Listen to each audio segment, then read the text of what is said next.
Yo, what's up? My name is Retro Pat. Welcome back to another episode of Haste. This is episode 4 in my playthrough in my series of playing Haste. I'm going to be going through the shard number 2 today, the sand shard, showing people the gameplay, showing you the boss, this one was a big step up and was way more difficult for me to defeat when first going through it. However, they're making things continuously easier, which I think is a good thing. I mean, I did beat a lot of this stuff. It's hilarious. They keep nerfing things after I beat it on the hard, like on the hardest setting or on the hardest, before it gets nerfed, right?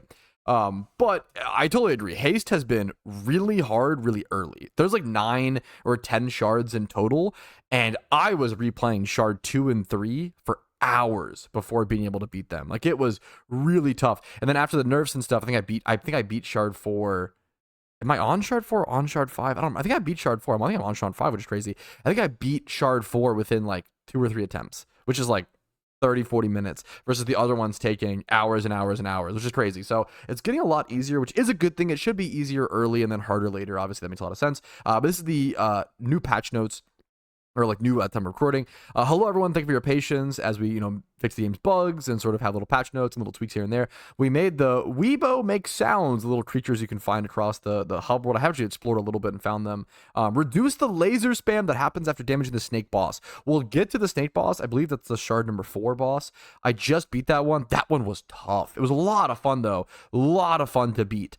But I totally, after playing that boss, it's crazy. The things they're nerfing, the things they're changing are things that as a player, I'm playing and I'm like, wow, this is too much. This is what I would change. And they know. Like, these devs are so in tune with their player base. It's really, really impressive. The laser spam was too much after damaging the snake boss. It you'd have to like take a hard turn and just go hard away from it. You couldn't keep following up on the boss. Decrease the snake boss area bomb size between that makes a lot. Those crazy, makes a lot of sense. Rebalance the snake movement so it was more viable to run on top of it. Another problem, I had a lot of problem staying on the snake. I would just get bad landings and bump into the actual snake holes. We'll show that in a few episodes. We're pretty far from showing you guys the snakes. I did beat the snake boss off camera. I think it's been better for me to play the game off camera, defeat certain sections, and then come back and record and show you guys me how to do it. Because then I can give you guys proper tutorials, proper tips and tricks and advice, as opposed to the hours and hours of failure, right? Off camera, the hours and hours of losing. Now, I do have 1,800 anti-sparks. So I want to go spend some of those, I think, before we jump into an actual map itself. So let's sprint over to the shop as quickly as we can. Make this jump. Beautiful. I will sometimes fail that jump and just die. I always get a little lag spike whenever I stop running over here. But if we ever to this guy, this guy's the upgrades. So I like spending on him the most. I almost want to wait for maximum lives, but I think I'd rather spend on other things, honestly. Sparks, starting sparks. I have so many sparks now, it's crazy. I think I'm gonna go max energy. Well, do I really need that? Just waiting for max lives might be nice. I think I'm gonna do that. I know I said I was gonna spend. I think it's better if can I go back? Hello? Am I stuck? Ruh-roh. That must be a glitch or a bug, because I can't go back. I'm just gonna save and quit. Huh. Haven't had that bug yet. Weird. I don't even know how I'd replicate that. I don't know what caused that, but yeah, I got stuck in the, it was spamming the space bar. I thought I was in dialogue still. I don't know. But I did get stuck in the shop, so that's okay. Wait, now I can't use I can't move. Oh, I totally bugged the game. Okay, let me restart really quick. Okay, let's see if that fixes it. Yes, we relaunched. That was a weird, I have not seen that yet.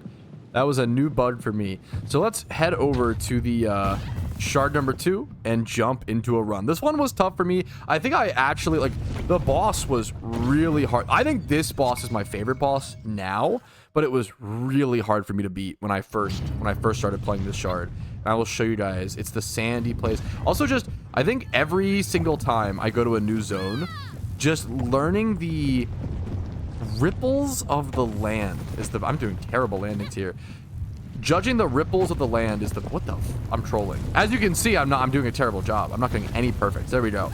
I think it's like a visual distinction, or you have to like retrain your eye. Whenever you change, at least that's from my experience, whenever I change terrain, when I change from grass to sand to snow is the fourth fourth shard lands. Spoiler alert.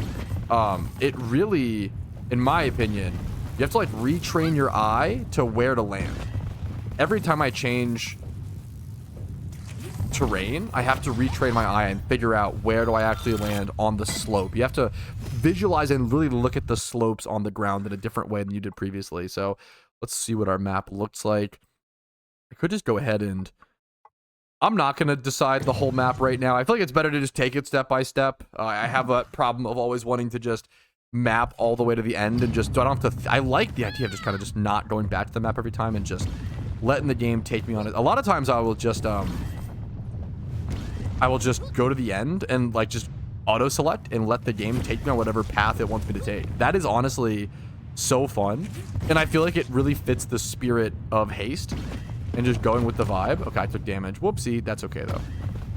Shouldn't matter. Lost out on the achievement of taking no damage in a run. Or taking no damage in a shard. I will definitely go for that achievement. I don't think I'll get this with this. With this boss, I'll probably take some damage. With the boss itself, you do want to employ really specific strategies. At least in my opinion.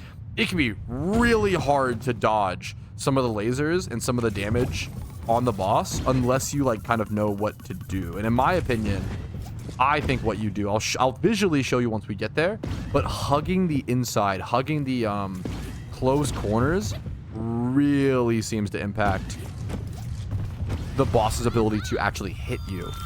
That's an S? I'm honestly surprised that was an S. Oh, we have our first shop. We're at 1,300 sparks, which feels crazy. It's honestly wild. Do I want any of these on fragment gain? That's honestly pretty solid. It's crazy how I could buy this too. Honestly, sure. It's wild how much easier this game has got, and it's a mixture of all the nerfs and like changes to the game, on top of just if you just put hours, just play the game. If you just put hours into the game, the rate at which you improve is ridiculous. I really feel like that's why I almost wondered. I have to just survive. Oh, I'm lagging a little bit. I don't love that. I almost wonder if this was one of my main concerns was like the devs nerfing stuff too. I fucking died as I get shit on and die. The devs nerfing stuff too quickly because players just weren't good at the game because it's such a unique game and it's so different compared to like I can't think of another game that's similar to this aside from like I've never CS:GO surfed from what I understand, like CS:GO surfing or like Lucio wall riding. Like there's certain mechanics that are similar, but I don't know of a game similar or truly similar to this game in mechanics. And even those games, like, you know. So I feel like this was just, it's almost like when a new champion in League drops, not to give League credit, oh dear God. Hate League more than anything, but when a new champion in League drops, sometimes, often it's broken, often it's just fucking busted. It needs to be nerfed, let's be honest, right? To sell skins, KEKW, right? However, sometimes people just need to learn to play against it. I think Set, a lot of people disagree with this. I think Set was a good example of this when Set released in League of Legends. I think he was very easily counterable with like decent play, just avoiding his W. His W was his entire, like all of his damage. And people just didn't understand how to play that and didn't understand how to play around that skill shot, right? So I think sometimes you don't want to nerf something too quick, obviously. I'm a little worried the devs are nerfing things a little too much, a little too quickly, just as a result. I'm sure they're getting so much backlash. Imagine people spend $16 on a game and all of a sudden it's way too hard for them and they feel like embarrassed and bad they can't beat it. That feels kind of shitty and people get upset, but sometimes it's just kind of skill gap. Like sometimes you got to acknowledge maybe it's just time to practice and get better, you know? And I don't, once again, it's just a back and forth thing. I do think Haste is too hard too early. And I think a lot of the balancing, a lot of the nerfs have been really good decisions, and all credit to the devs. I just want to keep an eye. I'm just more so discussing things to keep an eye on, not things that are happening, you know? I want to make that really, really clear. I feel like they've done a pretty damn good job. There's maybe 1 or 2 nerfs, and they have way more hours in the game. I have 8 or 10 hours in this game so far. The devs have thousands. The devs have hundreds. They're going to know more about their own game than me. I don't want to ever come off as, yes, I understand what the game needs more than the developers, because it's almost never the case. Now, when it comes to a hive mind and when it comes to like thousands of people playing a game and like thousands of people putting in 10 hours, you know, sometimes that has value and that has different insights and experiences than one person having their anecdotal 1,000, 10,000 hours, right? But I'm always going to value the devs' perspective over mine, at least until I put a few thousand hours into this game, which hopefully maybe I'll put like I think in this game I'll max out at 1,000 if I ever get there. It's a great game, but it's not like an MMO I can grind, you know? It's an action game that I can grind, which does have different implications. I mean, it's the same thing with Overwatch. I love Overwatch 1, okay? Well, now it's cooked, right? Overwatch 2, but with Overwatch 1, I loved it. But it's harder to put a shit ton of hours into a game like Overwatch because it's mechanically taxing, you know? I'll do 20%. Ooh, turn speed? I should have taken the other one. Turn speed's whatever. I don't really care about that. But yeah, like Overwatch 1, I have like 1,000 hours or 1,200 hours in Overwatch, and like that felt like a lot, and that was really versus like I have like 18,000 hours, 20,000 hours in old school RuneScape, right? And obviously it's a ton of hours, and that was a lot of work too. But the mental strain it takes from like chopping redwoods on old school RuneScape versus playing Lucio in like a high tier, like it's just not even close, you know? The mental strain needs to be, when we talk about hours played in a game, I feel like it should be discussed more, the mental strain and like the effort put in while putting in those hours. People will hear crazy hours in RuneScape, and it is impressive and it is crazy, but it's just a different, like if someone said, oh yeah, I have 10,000 hours in Overwatch, I'd be like, holy shit, that's way more impressive than my 18K in RuneScape, in my opinion. Like that's because the mental effort you're putting in Overwatch is so much more than in RuneScape most of the time. It depends what you're doing in RuneScape, of course. I'm surprised these are S tiers. These feel like A's to B's to me. But hopefully that's a sign of improvement, you know, if these runs are honestly better than I anticipate. Next shop buy, nothing. I think I'm just going for energy here. I have plenty of HP. I'm not really worried about healing. I'm just going to go ahead and pick up whatever energy items I can buy like that.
You might have noticed in that last run, but sometimes if I like alt tab back in or I like move my mouse around before a run starts, it will totally, I think it's a bug.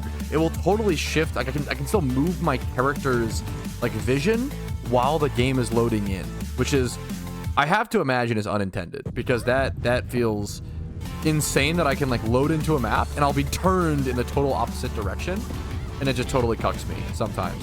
So here is the final boss of this shard. Let's see if I can find whether actually is it over here. Yeah, that was purposeful death to reset my HP. Let me actually go ahead and turn my music down really quick. You guys have a proper sound of what's happening in game. I feel like that's pretty relevant here. Here we go. This boss was really hard for me. Is it over here? Is it even? Yeah. It's so far from the starting area. What the hell? You have to find the back of the thing. But what I found was, yeah, being close.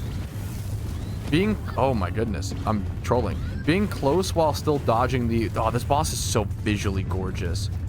Yeah, as you can see. So you want to come around this like dune sand. I barely understand the Dune series, so excuse me, but dune-like sand battleship. You zoom through it, and then you do that.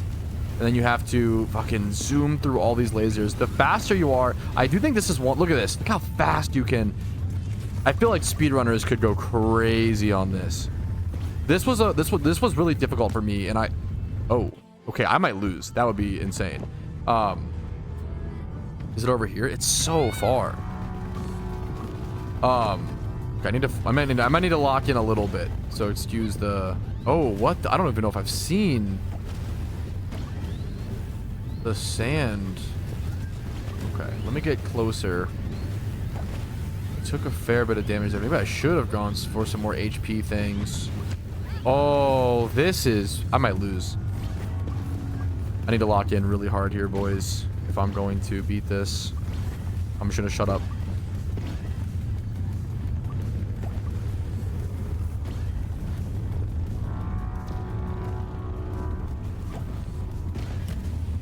But sometimes, to be fair, I don't think that was avoidable. Sometimes things like that happen. That's unfortunate. That's the shard failed. Huh. I can't end the video like that. I'll see you guys back when I'm at the boss again. All right, I made it back to the boss, this time with a very different item setup. My items feel pretty good here. I actually have access to a healing item, which I think I'm going to go ahead and pop now. It's on a timer. I want to show you guys the strategy that I usually employ. A little bit of lag spike there. Hopefully that stops, because I think it is better to get closer than to the ship than be far away. And this is... I do think it's worth to just like be super fucking speedy. So I have this other item. That's going to be the most powerful thing, I think, in this fight. Is the item where if I use my surfboard, I get like 0.5 seconds of invulnerability. And if I pick up enough things, I have multiple invulnerability effects here, which should make this fight super easy peasy. There we go. There's the first slash, but I think surfing around like this and then getting super close. I'm going to invuln there for a sec. Look how fast. Even if you get hit by a laser or two, I think it's still ideal just because of how fast you can get back to that position. Just barely. I have so much invulnerability here. Ooh, I did get a little bit of damage there, unfortunately. I'm going to try to... I'm going to invuln there. Activate my items. I'm just surfing through. I really don't want to be in the sky. I feel like when you're high in the sky here... Okay, this is a little sketchy. I'm running low on... That sucks. Oh, it's skill based. It's skill based. I could have activated my... I thought about activating my surfboard and going invuln, but I thought that I only had one activation left, so I thought I should have saved it. That was dumb. It's so tough. I think navigating like how fast you should be going in this fight is actually the hardest part.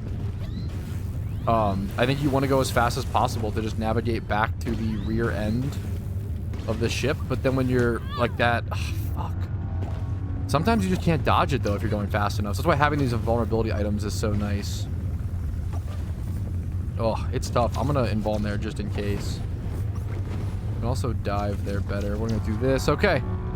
I have my heal still this time, which is nice. We're gonna surf around like this, but if you're in the air, it's so hard to dodge. I'm just gonna zoom. Gonna invuln there. It's so fast paced. I'm gonna... Oh, I tried to invuln there. You might have actually seen. But it was like a second too late, the game thought. Fair enough. Fair enough. It's so tight, man. Whew. All right, one more time. Let's try it again. Let's try this again. One more time. Surely. I'm going to surf a bit. I have a bit of... I can actually use my other item to give me extra charge as well. So we should have it here. We should have it here, surely. I'm going to invuln there. Okay, hit it in time. Beautiful. Invuln again for a quick... Just like one tick. We should have it. I'm going to recharge with the item. Should have it. Boom. There we go. So beautiful. I really do like this fight. It feels really difficult. Like, so, like... I don't know if it's a little too hard still. That one's weird because that's the second boss. And that feels really hard. I don't know what it... I think it's just the... I don't know. Maybe it's just worth to go all the way outside and around. I feel like taking the inside route is the best, but maybe it's not the best. Maybe it's better to go slower and go all the way outside. Maybe I'm doing like the actual just wrong strategy. That fight feels like there's RNG with the lasers. Like if you're going super fast close to the ship like that, if I don't have the invulnerability items, the lasers are going to cook you. Maybe you're able to like move out quick. Some of them feel brutal, especially like in the sky. If they're like, some of those feel really hard to judge. Maybe it's a skill gap, but there's the second boss. There's the shard 2 complete. A full like nice little run through of that, showing off all the desert terrain and different obstacles. Hopefully you guys enjoyed another episode of Haste. This game is gorgeous. I really cannot underhype how phenomenal this game is and how it should be. In my opinion, we're just starting 2025. This should be in discussion for Game of the Year. This is fucking amazing in every way. It's unique. It's phenomenal. its mechanics are sound, and it's smooth as all hell. Thank you guys for watching. Like the video if you enjoyed it, dislike if you did not, and subscribe for more videos like this one. See you guys later. Peace, Reno. Hey, what's up? Retro Pat here, and I want to say a quick big thank you to everybody whose name is listed here, because it means you went above and beyond and supported me via the Patreon, which allows me to put more time, effort, and resources into this channel. Thank you so much, and have a great day.